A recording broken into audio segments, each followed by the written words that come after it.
Les ailiers de nos jours, c'est souvent du contrôle total. Les coachs sont plus focalisés par les systèmes de jeu qu'ils en oublient presque l'essence même du football, le spectacle. Le dribble, c'est ce truc qui fait vibrer les fans et c'est devenu une rareté. Mais heureusement, il reste encore des coachs qui lâchent un peu la bride et laissent leurs joueurs s'exprimer. Et Bradley Barcola, c'est clairement le joueur qui fait le show en ce début de saison. Aujourd'hui, on va se poser tranquillement et parler de ce que Barcola fait de mieux, c'est-à-dire ses dribbles, comment il sème la panique dans les défenses adverses et surtout, la grande carrière qui l'attend.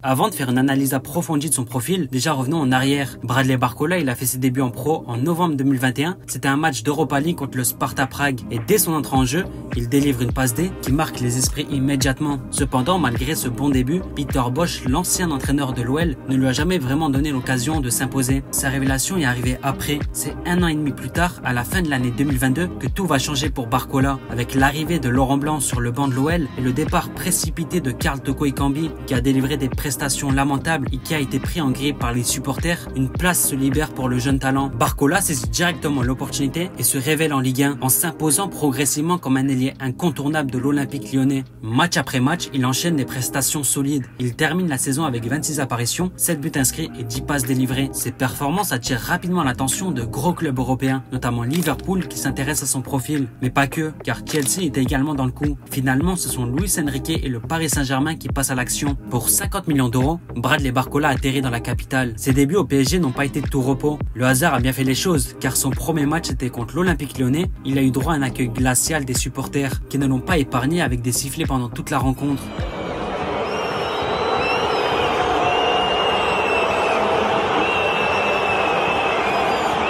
Un vrai baptême de feu pour ce jeune ailier, qui était censé être un joker de luxe, prêt à faire la différence en fin de match. Les choses ne sont pas passées comme prévu au début, comme on a pu le voir lors de son entrée en Ligue des Champions contre Newcastle. Malgré quelques occasions créées, sa prestation est restée en demi-teinte et il n'a pas réussi à faire trembler les filets. Les critiques n'ont pas tardé à fuser, avec notamment Daniel Riolo qui l'a particulièrement critiqué. Mais à un moment, c'est pas possible. Hein. Il n'y a pas à avoir mal au cœur, on est en Ligue des Champions, on n'est pas en train de regarder un match de Youth League. Bon, là, hein. Non, mais d'accord. Non, mais qu'il ait joué en Youth League dans ce cas-là. Dans ces cas-là. Mais le responsable, c'est pas lui, c'est Luis Enrique le responsable. Parce qu'il pense que c'est un joueur qui est capable de jouer un match de Ligue des Champions. Il suffisait d'ouvrir les yeux en championnat pour voir que c'est un petit agneau. Non, mais c'est un petit agneau, même pas il peut sortir de l'enclos de la ferme tellement c'est un petit agneau. On parle de Ligue des Champions. Quand tu rentres sur un terrain en Ligue des Champions, c'est le niveau. Lui, il a le niveau Youth League. Non, je m'en prends à Luis Enrique de croire que c'est un joueur de Ligue des Champions.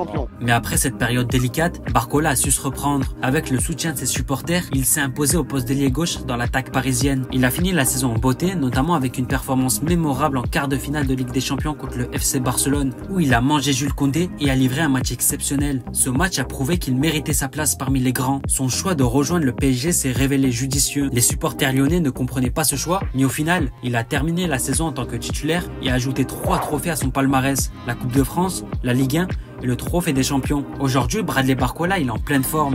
Avec le départ de Kylian Mbappé au Real Madrid, il a pris une place clé dans l'équipe parisienne, en devenant l'un des joueurs les plus redoutables du PSG. Il est même le meilleur buteur du championnat français en ce début de saison.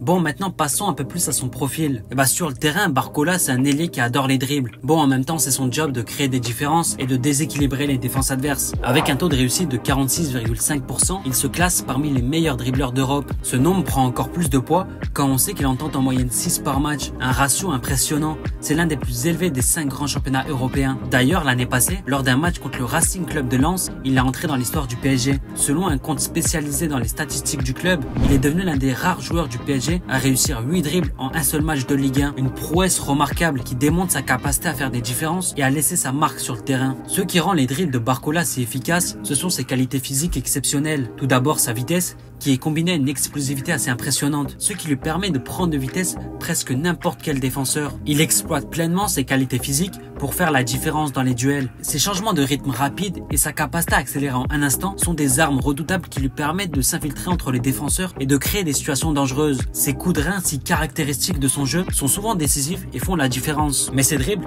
ne sont pas juste des gestes techniques pour faire lever la foule. Non, c'est une vraie méthode qui est si efficace pour faire exploser les défenses. Il utilise parfaitement les limites dynamique du corps humain pour prendre le dessus, notamment grâce à des changements de direction fulgurants et une accélération explosive sur les premiers mètres. C'est souvent comme ça que Barcola fait la différence. Il est capable de déstabiliser un bloc à lui tout seul et de créer des opportunités offensives là où il n'y en avait pas. Sa capacité à éliminer ses adversaires est clairement l'un des atouts majeurs de son jeu. Ses performances en Ligue 1 et en Ligue des Champions avec le PSG ont vraiment marqué les esprits et pas seulement ceux des supporters parisiens, car Didier Deschamps lui aussi a été impressionné et a décidé de le convoquer pour l'Euro 2024. Attaquant, Bradley Barcola. Warren Zahir Emery. Attaquant, Bradley Barcola.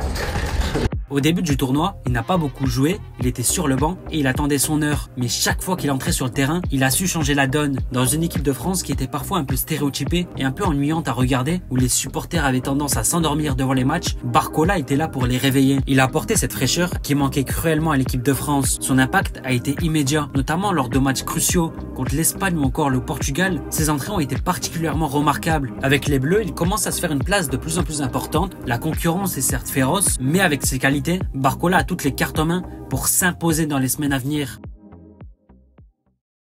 Bradley Barcola, c'est l'archétype du dribbleur moderne. Il est rapide, explosif et diablement efficace. Avec ses qualités physiques et sa technique de dribble qui est bien rodée, il est devenu un élément incontournable du PSG en cette nouvelle saison. Son ascension est fulgurante et s'il continue sur cette lancée, il pourrait bien devenir l'un des ailiers les plus redoutés en Europe. Barcola, il est en train de réaliser de grandes choses au PSG et il semble prêt à faire une grande carrière.